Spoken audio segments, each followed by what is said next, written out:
আপনারা কি জানেন 2025-এ যে কুম্ভ মেলাটা হচ্ছে সেটা কী ধরনের কুম্ভ মেলা? আসুন আমরা জেনে নিই। কুম্ভ মেলা 3 ধরনের, অর্ধকুম্ভ, পূর্ণকুম্ভ এবং মহাকুম্ভ। অর্ধকুম্ভ কোনটা?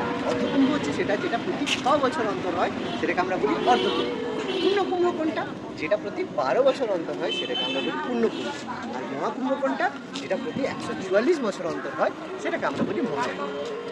আচ্ছা, 6, 12 অথবা 144 বছর পরে কেন পালিত হয় এই কুম্ভ মেলা? তার পিছনে রয়েছে আরেকটি গল্প।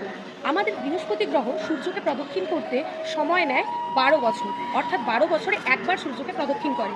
তার জন্য 12 বছর পরে পালিত হয় পূর্ণ কুম্ভ মেলা।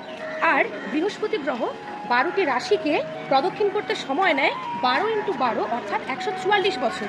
আর তাই 144 বছর অন্তর পালন হয় মহাকুম্ভ মেলা। আর আমাদের 2025 সালের এই মহাকুম্ভ মেলা এই জন্য এতটাই গুরুত্বপূর্ণ, তার কারণ আমরা আমাদের জীবদ্দশায় এই 144 বছর অন্তরের মহাকুম্ভ মেলা একবারই আমরা এর সাক্ষী হতে পারবো।